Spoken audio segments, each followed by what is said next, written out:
मध्य प्रदेश राज्यातील निवडणुका विधानसभेच्या निवडणुका तोंडावर आल्या आहेत. यात भाजप दिल्ली दरबाराकडून विधानसभेच्या 2 याद्या देखील जाहीर झाल्या आहेत. यात केंद्रीय कॅबिनेट मंत्र्यांना उमेदवारी देऊ केली आहे. हाच पॅटर्न आता राज्यात राबवला जाऊ शकतो अशी चर्चा झाली आहे. खास करून राज्याचे कॅबिनेट मंत्री गिरीश महाजन यांची रावेर लोकसभेतून निवडणूक लढवली जाणार आहे अशी चर्चा आहे.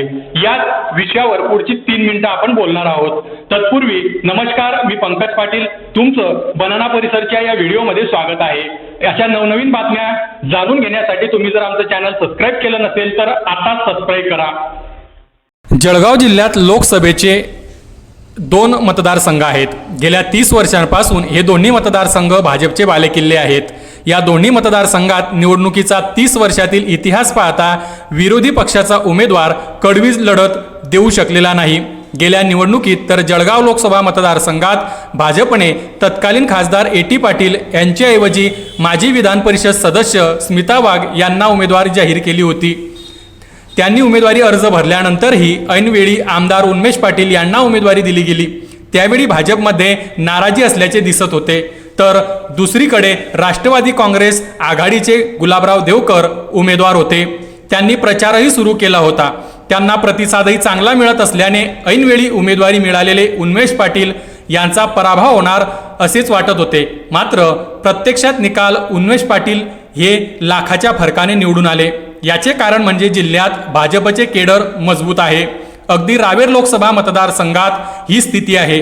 रावेर मतदारसंघात राष्ट्रवादी काँग्रेसचे नेते आमदार एकनाथ खडसे यांच्या सून रक्षा खडसे खासदार आहेत. श्री खडसे भाजपमध्ये असताना त्यांची खानदेशात पक्षावर मजबूत पकड होती. त्यामुळे 2014 मध्ये तत्कालीन विद्यमान खासदार दिवंगत हरिभाऊ जावळे यांना उमेदवारी नाकारून रक्षा खडसे यांना उमेदवारी देण्यात आली होती.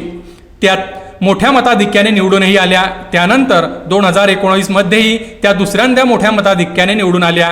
त्यानंतर विधानसभा निवडणुकीत खडसे यांच्याऐवजी त्यांच्या कन्या रोहिणी खडसे यांना उमेदवारी देण्यात आली. मात्र त्या पराभूत झाल्या.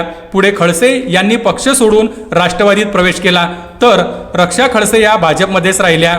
कोणत्याही राजकीय वादात न पडता त्यांनी पक्षात खासदार म्हणून काम सुरूच ठेवले. आजही ते पक्षाचे काम करीत आहेत.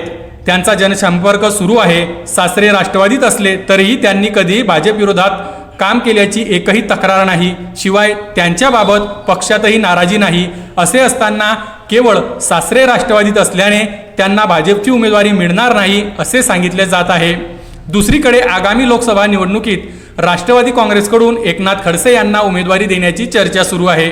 त्यामुळे एकाच घरात सासरे विरुद्ध सून अशी लढत न होता भाजप एकनाथ खडसे मंत्री गिरीश महाजन यांना मैदानात उतरवणार असल्याची चर्चा सुरू झाली आहे. श्री महाजन हे पक्षाचे राज्यस्तरावरील नेते आहेत. आज ते सरकारचे आणि पक्षाचे संकटमोचक म्हटले जातात. जळगाव जिल्ह्यात भाजप दोन्ही मतदारसंघात मजबूत आहे. सध्या तरी रावेर लोकसभा मतदारसंघात पक्षाला धोका नाही. केवळ सासरे भाजपमध्ये आहेत म्हणून पक्षाचा उमेदवार बदलायचा या व्यतिरिक्त दुसरे कारण नाही.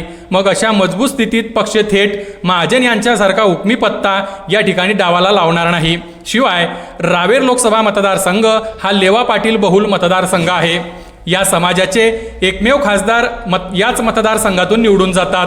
त्यामुळे गेल्या अनेक निवडणुकीत भाजप व विरोधी काँग्रेस पक्षातर्फे लेवा पाटील समाजाचा उमेदवार दिला जातो. गेल्या वेळी राष्ट्रवादी काँग्रेसने मनीष जैन यांना उमेदवारी दिली होती. मात्र त्यांना पराभव पत्करावा लागला होता. अर्थात त्यामागे आघाडी अंतर्गत कारणेही होती. पण भाजप लेवा पाटील समाजाला नाराज करणार नाही, कारण त्याचा परिणाम विधानसभेवर होईल याची जाणही पक्षाच्या नेतृत्वाला आहे. या मतदारसंघात विधानसभेचे जामनेर, मुक्ताईनगर, भुसावळ, रावेर, यावल व चोपडा हे मतदारसंघ येतात. रावेर यावल मतदारसंघात काँग्रेसचा आमदार वगळता जामनेर भुसावळ मतदारसंघात भाजपचे तर मुक्ताईनगर व चोपडा येथे शिवसेने शिंदे गटाचे आमदार आहेत.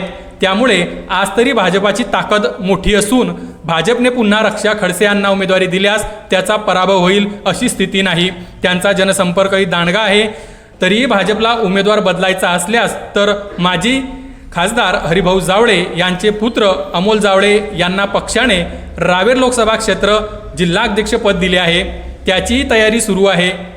आणि गिरीश महाजन हे पक्षाने दिलेल्या उमेदवाराच्या मागे आपली ताकद लावून त्यांना निवडून आणू शकतात.